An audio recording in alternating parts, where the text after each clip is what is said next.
이 모든 책임을 져야 될 윤석열은 나 몰라라를 시전하고 사실 윤석열 입장에서도 억울하죠. 아니 그 윤석열 나 몰라라가 아니고 그냥 윤석열 아무것도 몰라. 원래 몰라. 원래 몰라. 원래 모르는데 이렇게까지 망가졌는지를 모르는 상태인 거예요. 문제는 하도 사람들이 마누라를 끊어라, 마누라를 감옥에 보내라, 이혼해라 그 소리를 하는데 윤석열은 차라리 내가 죽을지언정 우리 공주는 절대 손댈 수 없다라고 하는 결심을 하고 나는 김건희 앞에서 죽겠다라는 각오를 한 것 같습니다. 자, 그러다 보니까 결국은 국민들하고 싸워야 되는 거예요. 그래서 본격적인 민주당의 장애 집회가 시작된 지금 이 상황에서 주말에 반성이나 사과의 카드를 생각하기는커녕 에이, 그건 평범한 사람이고 상식적인 사람이라니까. 아니 그러니까 그런 이렇게까지 상식이 없는 줄 몰랐어. 그리고 주변에서 말려야 될 거 아니야. 나는 내 쪼대로 되겠다라는 결론을 내고 있습니다. 그래서 시정연설도 안 하겠다. 대국민 사과도 안 하겠다. 지지율에 관계없이 내 마음대로 정책을 밀고 나가겠다는 거야. 그럼 그 정책은 무슨 정책이다? 김건희를 키우는 김건희가 뜻대로 하는 정책을 하겠다라고 얘기를 했습니다. 이에 국민에 맞서는 대통령의 비참한 최후를 민주진영은 예고하고 있습니다. 뉴스 정리해 보겠습니다. 네, 지난 2일 서울역 일대에서 열린 김건희, 윤석열 국정농단 규탄 특검 촉구 국민행동의 날 집회에 나선 더불어민주당 이재명 대표가 국민에 맞선 대통령은 비참한 최후를 맞이했음을 역사가 증명한다고 윤 대통령을 향해 경고했습니다.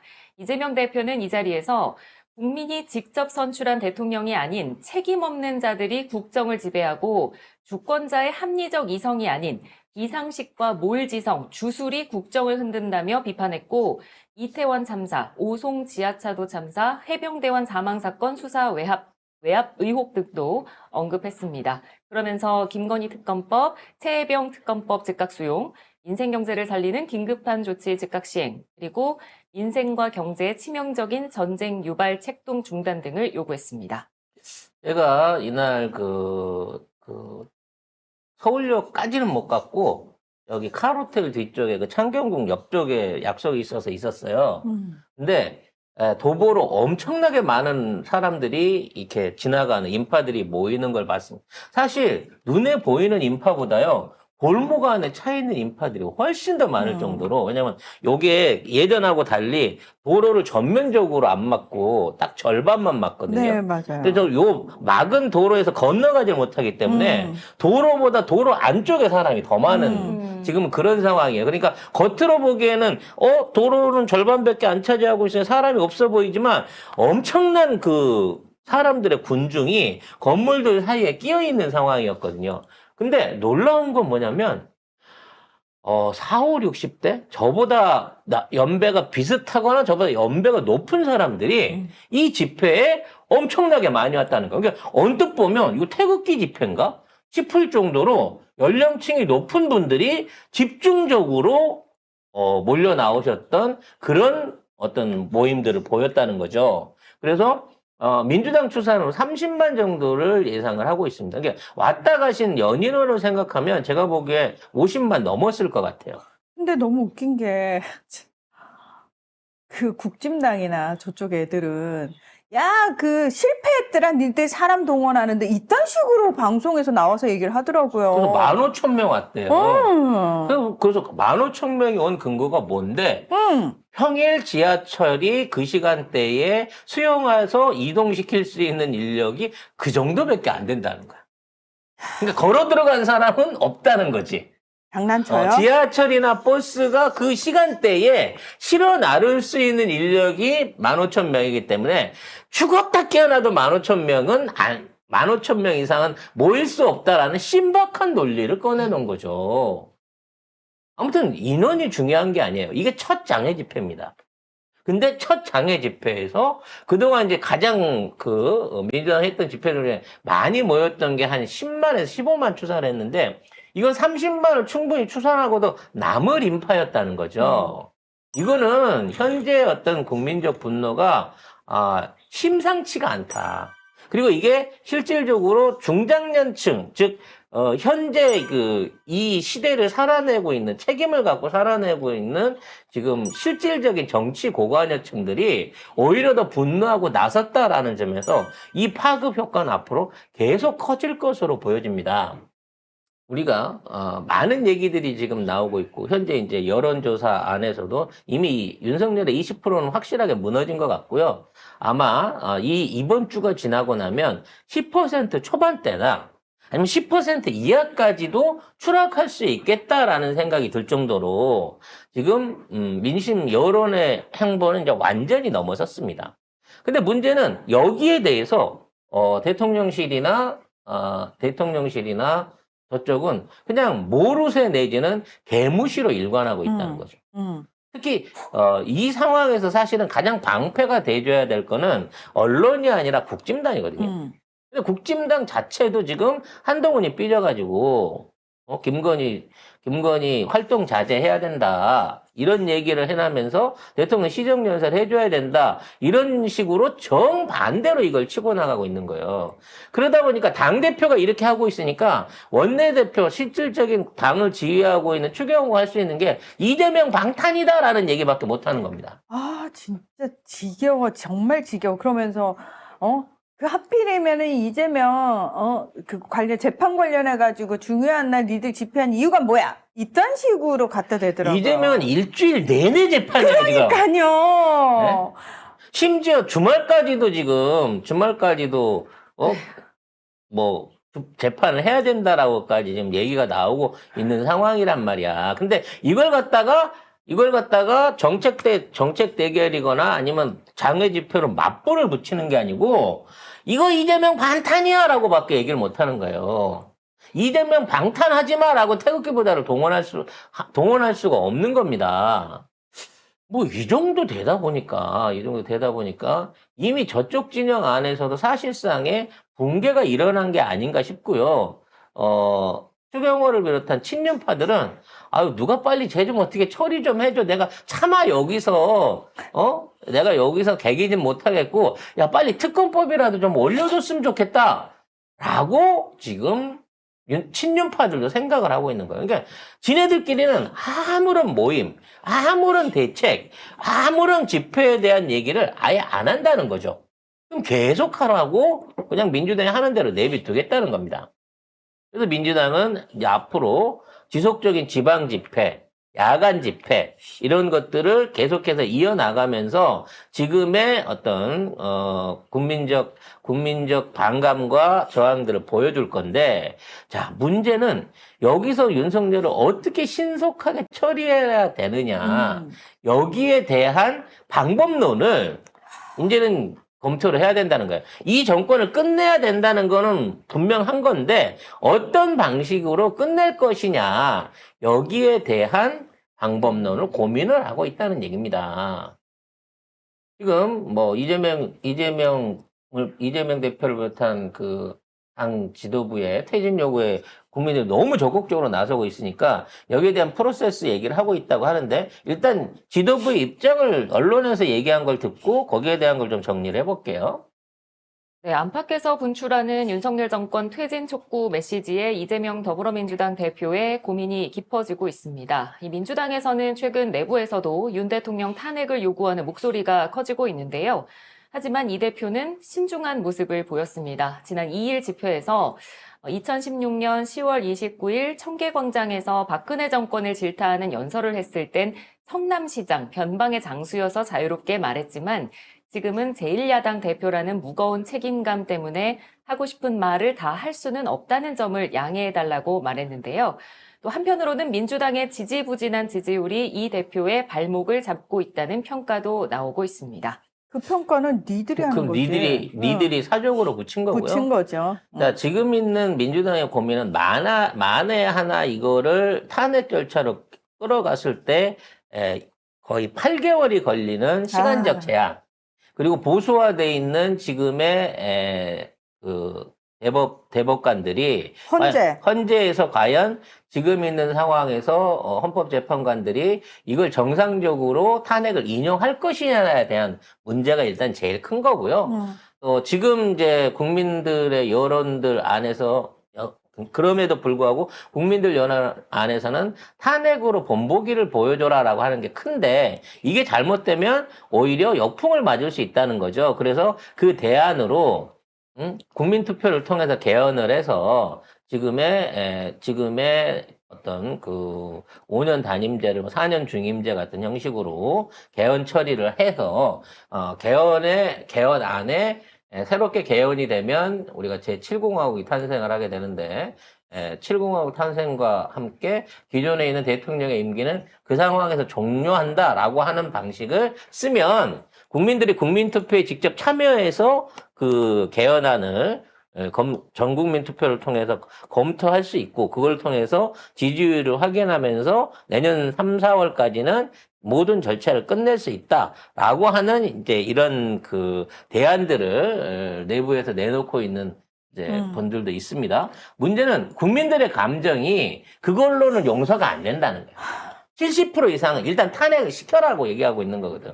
근데 탄핵이라고 하는 거는 결국은 국회의원들이랑 헌법재판관이 하는 거고 결국 국민들이 이걸 단죄할 수 있게끔 국민투표로 가자라고 하는 의견이 아직까지는 이게 홍보가 안 돼갖고 20% 정도에 그치고 있다는 거죠. 그래서 지금 저는 그럼 민주당에서 입장을 좀 확실하게 당론을 좀 결정을 하는 게 낫지 않나 개인적으로. 그래서 이러한 당론을 세우기 위해서는 당연히 세워야겠지만 일단은 임기 개헌에 대한 개헌을 민주당이 단독으로 밀어붙인다는 그림은 나와서는 안 되는 거고요.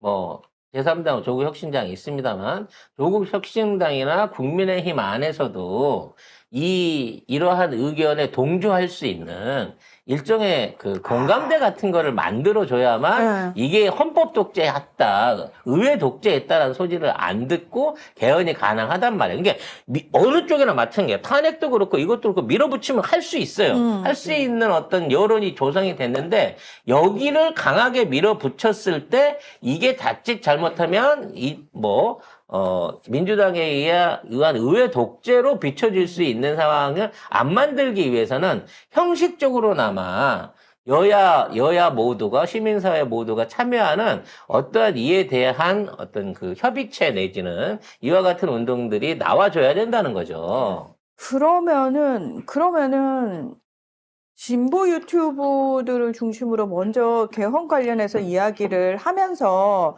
동시에 시민단체에서 시국선언의 형식으로 이런 방식을 먼저 제안을 하고 거기에 대해서 그러니까 민주당이 여러분의 뜻이 그러하니 민주당도 뭐 검토를 해보겠다라는 식으로 그래서 숟가락을 얹는 시기의 방식? 문제인데요.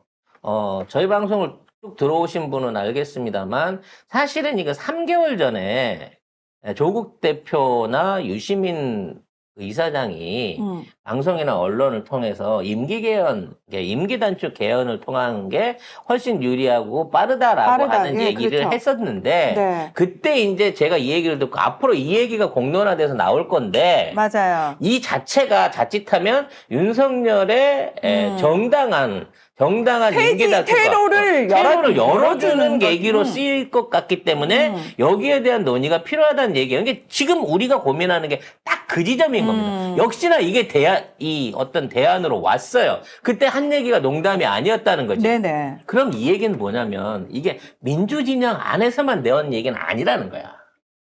저쪽 애들의 테러 교획 중에 테러 그게 구성 하나 중에 있다는 거지. 그게 그때부터 있었던 거야.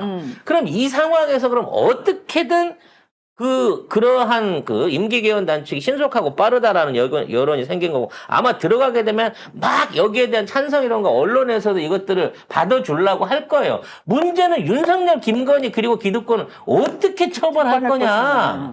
그걸 하려고 하면 일단 저는 특검은 해놓고 가야 된다는 거지. 특검 먼저. 특검은 어떻게든 김건희 특검 17개 엮어가지고 일단 특검은 출범을 시켜놓고 특검과 병행해서 갈 수 있는 시기를 만들어야 되고 그러면 이러한 당론이 나오게 돼야 될 시점은 이번 달이 아니라는 거예요.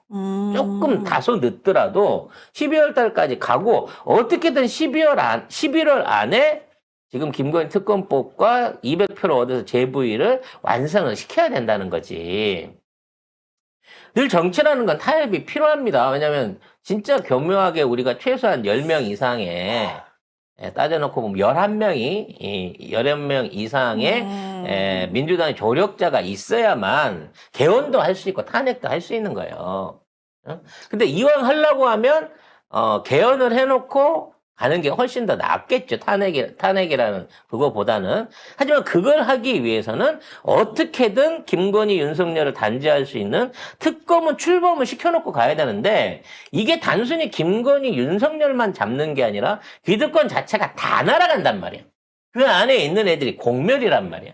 그러니까 얘네들이 이건 빼놓은 상태에서 임기 단축 개헌에 대한 부분을 힘을 더 실어가지고 그쪽으로 막 쏠려가지 않을까. 그것 때문에 개혁 동력이 일부나마 약해지는 게 아닐까라는 걱정이 된다는 거예요. 이걸 어떤 방식으로 이재명 대표와 민주당 지도부가 풀어낼 수 있느냐.